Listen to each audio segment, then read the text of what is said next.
कंकाल का रहस्य।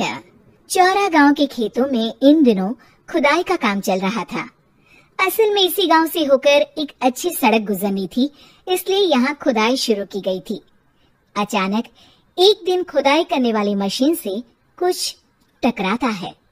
बाद में जब खोजबीन की जाती है तो वहां से 2 कंकाल मिलते हैं। पुलिस गांव के लोगों से पूछताछ शुरू करती है।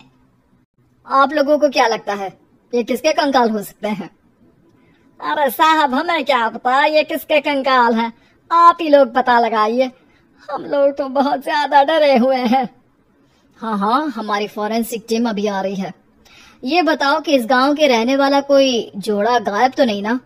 क्योंकि शुरुआती जांच में तो ये बात सामने आ रही है कि एक कंकाल किसी पुरुष का है तो एक किसी महिला का।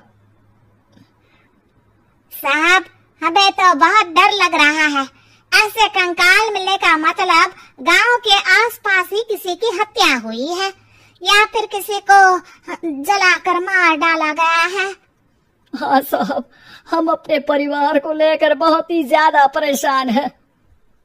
देखिए, आप लोगों की परेशानी हम समझ सकते हैं, लेकिन आप लोगों को पुलिस का सहयोग करना होगा, क्योंकि आपके सहयोग के बगैर हम ये पता नहीं लगा सकते हैं कि आखिर ये किसके कंकाल है और इनकी हत्या किसने की। ठीक है साहब, गांव के लोग आपका पूरा सहयोग करेंगे। हाँ साहब, पूरा सहयोग करेंगे। तो फिर ठीक है, हम अपनी जांच शुरू कर देते हैं। कुछ दिन बाद जांच रिपोर्ट आ जाती है। पता चलता है कि ये कंकाल करीब 20 साल पुराने हैं, यानी 20 साल पहले किसी जोड़े की हत्या कर शव को यहाँ पर दबा दिया गया था। इंस्पेक्टर राघव, ये बताओ कि 20 साल पहले की मर्डर मिस्ट्री क्या आप सुलझ सकती है? हाँ सर, क्यों नहीं, लेकिन अब सबूत और गवाह काफी मिट गए होंगे।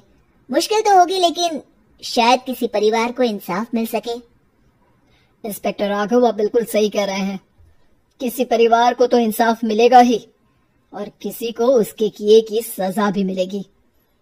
जी सर, मैंने तो जांच शुरू भी कर दी है। 20 साल पहले इस गांव के 2 जोड़े अचानक कहीं गायब हो गए थे। मैंने दोनों ही परिवारों के बाकी के सदस्यों से बातचीत शुरू की तो उन्होंने बताया कि उनके बच्चे शहर गए थे, लेकिन आज तक वापस नहीं लौटे हैं। लेकिन ये दोनों शव किस परिवार के सदस्यों के हैं, ये कैसे पता चल सकेगा? सर, मैंने डीएनए टेस्ट करवा लिया है। आज शाम तक इसकी रिपोर्ट भी आ जाएगी। अच्छा, ठीक है। उसी शाम को सर, डीएनए रिपोर्ट के मुताबिक ये दोनों ही लाशें चौरा गांव के रहने वाले प्रधान सुल्तान सिंह के बेटे और बहू की है। लेकिन इनकी हत्याएं किसने की है, ये कैसे पता लगेगा? इसी का तो पता लगाने की कोशिश में जुटा हूँ सर। आज सुल्तान सिंह से मिलने भी जा रहा हूँ। मेरा बेटा और बहू तो मेरे लिए सिर्फ यादों में ही रह गए थे। हमें उनकी लाशें तक नहीं मिल सकी थी। आज 20 साल बाद उनके कंकाल मिले हैं। मैं अब किसके लिए जीऊं?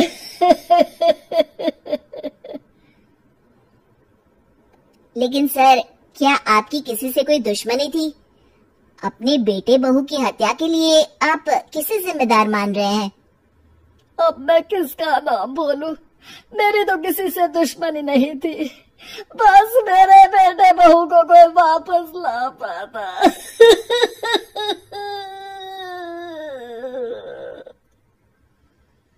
इसके बाद सुल्तान सिंह फूट फूट कर रोना शुरू कर देते हैं। सर, अब आप इनका अंतिम संस्कार करवा सकते हैं। कम से कम इनका शरीर ना सही, इनका कंकाल तो आपको मिला है। लेकिन हाँ, अगर आपको कुछ भी याद आए तो जरूर बताइएगा। मेरी तो बेटा अब उम्र हो गई है, लेकिन मेरे बेटे और बहू के हत्यारों का जरूर पता लगाइएगा, क्योंकि जब तक हत्यारे पकड़े नहीं जाएंगे मेरा मन नहीं मानेगा। सर, हमारी पूरी कोशिश रहेगी हत्यारे को पकड़ने की। लेकिन एक बात बताइए, उस वक्त आपको किस पर शक गया था? उस वक्त मेरे एक ड्राइवर को पकड़ा गया था, लेकिन सबूतों के अभाव में उसे छोड़ दिया गया था। अच्छा, और ड्राइवर पर कैसे शक हुआ था? क्योंकि उस दिन ड्राइवर छुट्टी पर था। उस समय लेकिन लाश क्यों नहीं मिल सकी थी? उस वक्त पुलिस ने बहुत कोशिश की थी, लेकिन दोनों की डेड बॉडी नहीं मिल सकी थी। ठीक है, हमारी तफ्तीश चल रही है, मैं फिर आऊंगा। इसके बाद इंस्पेक्टर वहां से चला जाता है और सुल्तान सिंह अपने बेटे और बहू की याद में खो जाते हैं। कुछ दिन बाद सुल्तान सर, एक बात बताइए, जब आपके बेटे बहू की हत्या हुई थी, उसी के आसपास आपके ही गांव का रहने वाला एक और जोड़ा उसी वक्त गायब हो गया था ना? हाँ सर, अलका और अभिषेक, वो भी मेरे बच्चों जैसे ही थे। तो फिर वो कहाँ है? उनका भी आज तक पता नहीं चल सका, लेकिन बताते हैं कि कुछ साल पहले अभिषेक को गांव के ही किसी आदमी ने मुंबई में देखा था, लेकिन फिर वो गायब हो गया। यानी अभिषेक और अलका की हत्या नहीं हुई थी, बल्कि उन्होंने किसी वजह से खुद ही गांव छोड़ दिया था। हाँ, हो सकता है, क्योंकि अभिषेक मेरे बेटे संतोष का अच्छा दोस्त था और उसका मेरे घर भी आना जाना लगा रहता था। हो सकता है कि उसने मेरे बेटे और बहू के बारे में सुन लिया हो और ये गांव छोड़ दिया हो सकता है। उनके परिवार का कोई अब नहीं रहता क्या इस गांव में? अब तो कोई नहीं रहता। एक चाचा थे, लेकिन उन्होंने भी अपना पुश्तैनी मकान बेच दिया है। वो भी अब कहीं शहर में ही बस गए हैं। ओह, अभिषेक और अलका के बारे में भी पता लगाना होगा। हो सकता है कि वही इस हत्या के बारे में कुछ बता सके। हो तो सकता है, लेकिन वो बेचारे तो खुद ही वक्त के मारे थे, वो क्या बताएंगे। फिर भी सर, जब केस दोबारा खुला है तो जांच तो करनी ही पड़ेगी, और इस बार तो लाशें भी बरामद हुई है।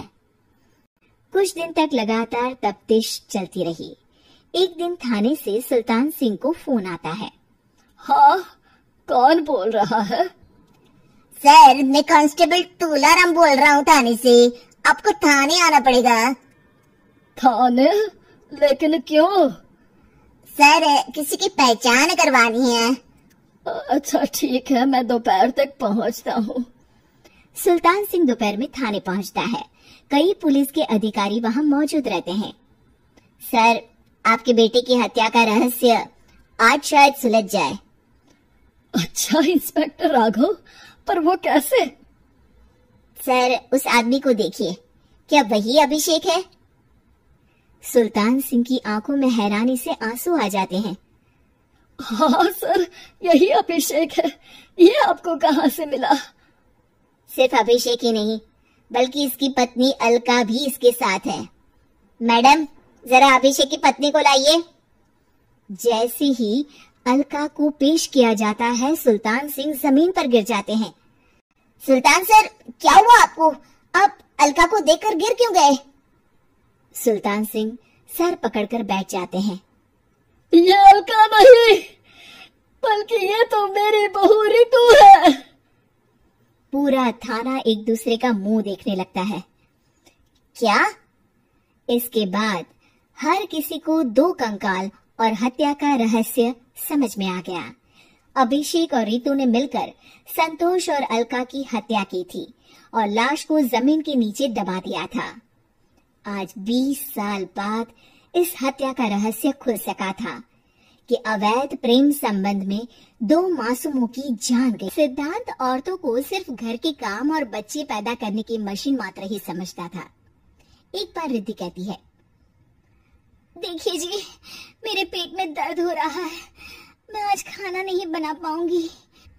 अरे, करना ही क्या पड़ता है तुम्हें काम जो नहीं कर पाओगी? एक बेबी ही तो होने वाला है तुमको। हाँ, जानती हूँ मैं कि बेबी होने वाला है, पर मैं किस स्थिति से गुजर रही हूँ आप जानते हैं? अरे यार, पूरी दुनिया, हर एक कंट्री में बच्चा पैदा होता है, लेकिन ऐसा तमाशा तो कोई औरत नहीं करती जैसा तुम करती हो। रिद्धि करती भी तो क्या? पति को कैसे समझाए कि हर औरत की जिंदगी में ये दौर उसके पति से ज्यादा प्यार, ज्यादा अपनेपन की मांग करता है। अगली सुबह, अरे रिद्धि, खाना तैयार हो गया क्या? एक काम करना, गर्म पानी की बाल्टी मेरे वॉशरूम में रख देना। कैसी बात कर रहे हो? डॉक्टर ने मुझे मना किया है ना भारी चीजें उठाने के लिए। अरे ये सारी बातें डॉक्टर ऐसे ही पैसा कमाने के लिए करते हैं। मेरी माँ तो पूरे खेत की जुताई करती थी जब मैं होने वाला था। अब देखो कितना मजबूत पैदा हुआ हूँ मैं। रिद्धि को अब इन बातों की आदत हो जाती है और वो पति के कहने पर बाल्टी उठा तो लेती है, लेकिन दोपहर तक। माँ, मेरे पेट में दर्द हो रहा है। बेटा, कोई भारी चीज तो नहीं उठाई थी ना? हाँ माँ, मैंने गर्म पानी की बाल्टी उठाई थी। माँ को रिद्धि की इस बात पर गुस्सा आ जाता है और वो उसको बहुत सुनाती है। अरे बेटा, इतनी अकल तो जानवर को भी होती है कि गर्भावस्था के बीच क्या करना चाहिए और क्या नहीं। लेकिन रिद्धि कहती भी तो क्या। शाम को जब सिद्धांत घर आता है तो वो उसे लेकर डॉक्टर के पास जाता है। आज की रात आप लोगों को यहीं अस्पताल में रुकना पड़ेगा। सुबह तक ही अब हम लोग कंडीशन ठीक कर पाएंगे। बस फिर क्या था, रात के अस्पताल में सिद्धांत सो तो जाता है, लेकिन पूरी तरह नहीं, सपने में। अरे डॉक्टर साहब, आपने मुझे अस्पताल में क्यों रोका आज? तुम प्रेग्नेंट हो और तुम्हें बच्चा होने वाला है, लेकिन आज तुम्हारे पेट में दर्द है ना, इसलिए। सिद्धांत को सोते सोते ही फील होता है कि उसके अंदर कोई अंश है जो जी रहा है। अरे ये पेट में गुदगुदी क्यों लग रही है? तभी वहाँ रिद्धि आ जाती है। अरे यार, क्या सारा दिन ही करते रहते हो? ऑफिस जाओ, काम करो। अरे यार, मैं बस में सफर नहीं कर सकता। झटके लगते हैं तो डर लगता है कि कहीं बच्चा। बच्चा? क्या बच्चा? अरे जब मैं मेरी माँ के पेट में थी ना, तब वो ऊंची ऊंची पहाड़ी में पानी भर कर ले जाती थी। देखो कितनी स्ट्रांग हूँ मैं आज। पति को रिद्धि की बात पर गुस्सा आता है और वो सीधा अपने पिता को फोन करता है। देखिए ना पिताजी, एक तो पेट में बच्चा, ऊपर से बीवी कोई केयर ही नहीं करती, ना ही ख्याल रखती है, ऊपर से ज्यादा काम बता देती है। अरे बेटा, इन महिलाओं को बच्चा पैदा करना पड़े ना, तब पता चले कि कैसे खुद के अंदर एक जीव को पालना मुश्किल होता है। अगर अपने बाप से फुर्सत मिल गई हो तो ऊपर छत पर मेरे कपड़े सूख रहे हैं, ले आइए। सिद्धांत सीढ़ियां चढ़कर छत पर जाता है और हांफने लगता है। हे भगवान, लग रहा है कि बच्चा अभी हो जाएगा। रिद्धि, रिद्धि, क्या हो गया? छत पर अमेरिका का प्लेन देख लिया क्या, जो एक्साइटेड होकर चिल्ला रहे हो? रिद्धि, मुझे दर्द हो रहा है पेट में, मुझे सीढ़ियां चढ़ने को मत बोला करो। अरे यार, नाटक शुरू इनका। जब देखो तब बहाना। बच्चा ही तो होने वाला है, कौन सा संसद से देश का बजट पेश करने वाले हो जो इतना घबरा रहे हो? अरे यार, कौन समझाए तुमको, मुझे घर जाना है। अब नीचे भी आ जाओ या ऊपर से कूद कर घर चले जाओगे? सुनो, आज शाम को जल्दी से आ जाना, मुझे ना गोलगप्पे खाने का मन है। एक तो पता नहीं तुमने जॉब क्यों छोड़ दी। अरे दुनिया जॉब भी करती है, घर का काम भी करती है और बच्चे भी पैदा करती है, लेकिन तुम। खैर, अब तो पूरे घर की जिम्मेदारी मेरे सर पर है, तो कैसे जल्दी आऊं? अरे यार, कैसे जॉब करता, सारा दिन तो नींद आती रहती है, मछली लगती है और उल्टी। छी छी छी, फालतू की बात मत करो। अरे खुद को पेट में 10 किलो का पत्थर बांध कर काम करना पड़े ना, तब पता चलेगा। अरे यार, तुम तो ज्यादा ही इमोशनल हो जाते हो। दुनिया भर में सबके बच्चे पैदा होते हैं, लेकिन नखरे तो तुम ऐसे कर रहे हो जैसे दुनिया के एकमात्र इंसान हो जो बच्चा पैदा कर रहा है। सिद्धांत को वो सारे पेन, वो सारी परेशानियां होती है जो एक गर्भवती महिला महसूस करती है। एक दिन पड़ोस का आदमी, अरे भगवान का शुक्र मनाओ कि बच्चा नॉर्मल हो गया। साइंस के अनुसार एक बच्चे को पैदा करने का दर्द उतना ही होता है जितना हड्डी के टूटने का। हे भगवान, मैं ये दर्द कैसे सहूंगा, मुझे तो छोटी सी चोट से भी डर लगता है। तभी वहाँ रिद्धि आ जाती है। अरे कैसी बात कर रहे हो? तभी तो कह रही हूँ, खूब शारीरिक काम करो, तभी तो जाकर बच्चा पैदा करने में आसानी होगी। और इसीलिए तो कहती रहती हूँ कि मेरे नहाने के पानी की बाल्टी को वॉशरूम में रख दिया करो। सिद्धांत बेचारा करता भी तो क्या, जब बीवी समझने को राजी ही नहीं। सिद्धांत पानी की बाल्टी उठाकर जैसे ही वॉशरूम में रखता है, उसके पेट में दर्द होने लगता है। हे भगवान, मर गया रे, मेरे पेट में दर्द हो रहा है। भगवान, मेरा बच्चा तो ठीक है ना? सिद्धांत रोने लगता है कि तभी वहां नर्स आ जाती है। ए, रो क्यों रहे हो? तुम्हारा बच्चा ठीक है? भला कोई आदमी प्रेगनेंसी में अपनी बीवी से बाल्टी उठवाता है क्या? सिद्धांत की नींद खुलती है तो पता चलता है कि वो तो सपना ही था। वो भागकर रिद्धि के कमरे में जाता है। रिद्धि, रिद्धि, मुझे माफ कर दे। पति होने के नाते मेरा कर्तव्य था कि मैं तुम्हारा और अपने बच्चे का ख्याल रखूं। घर चलो, अब मैं आज से तुम्हारा पूरा ध्यान रखूंगा। मैं समझ चुका हूँ कि बच्चा पैदा करना बच्चों का। हंसने वाली दवा। किशनगढ़ गांव में कीर्ति अपने बेटे दिवाकर और बहू अंशु के साथ रहा करती थी। तीनों बहुत ही हंसी खुशी अपना जीवन व्यतीत कर रहे होते हैं। अरे बहू, आज खाना मैं बना देती हूँ। नहीं माँ जी, आप क्यों तकलीफ कर रही हैं? आप आराम कीजिए, खाना मैं ही बनाऊंगी। कितनी अच्छी बहू मिली है मुझे। भगवान ऐसी बहू सबको दे। सब कुछ ठीक चल रहा होता है कि एक दिन गलती से अंशु हंसने वाली दवा खा लेती है। बस उस दिन से सब कुछ बदल जाता है। अरे बहू, मेरे घुटनों में बहुत दर्द हो रहा है, जरा बाम तो दे दे। अरे बाम लगा कर क्या करोगी माँ जी? मैं पाँव दबा देती हूँ। अरे एक तो मुझे पाँव दर्द हो रहा है, ऊपर से तुम हंस रही हो। I'm sorry माँ जी। अरे फिर से हंस रही है, जा तू मेरे कमरे से, मुझे तुझसे बात नहीं करनी। हे भगवान, ये क्या हो गया? माँ जी क्या सोचेगी? 2 दिन बाद कीर्ति घर में किटी पार्टी रखती है। उसकी सभी सहेलियां घर आने वाली होती हैं। अरे बहू, मेरी कुछ सहेलियां आज दोपहर को घर आने वाली है। आज कुछ खाने में अच्छा सा बनाना। सहेलियां? क्यों? मेरी सहेलियां नहीं हो सकती क्या? तुम फिर से हंस रही हो?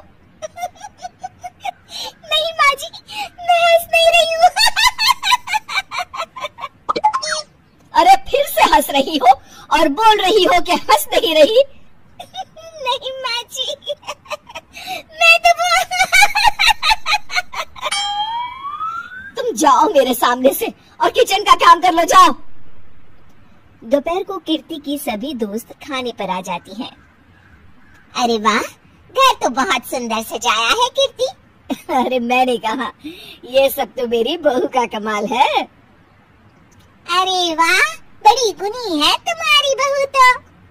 हाँ हाँ, खाना भी अच्छा बनाया है। हाँ, बहुत ही गुनी है।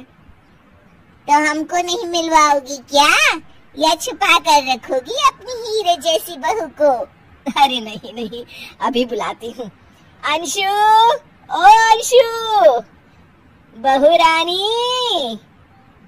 अंशु बाहर आती है। जी माँ जी। बहू, ये सब मेरी सहेलियां हैं, मिलो सबसे। नमस्ते आंटी। नमस्ते बेटा, बहू तो बहुत अच्छी मिली है तुमको, किस्मत वाली हो तुम।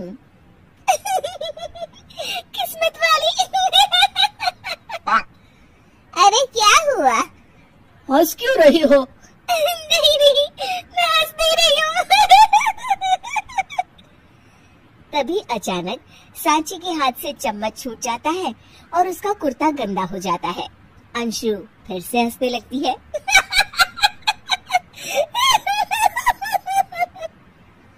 इधर सब सहेलियां गुस्सा होकर चली जाती हैं।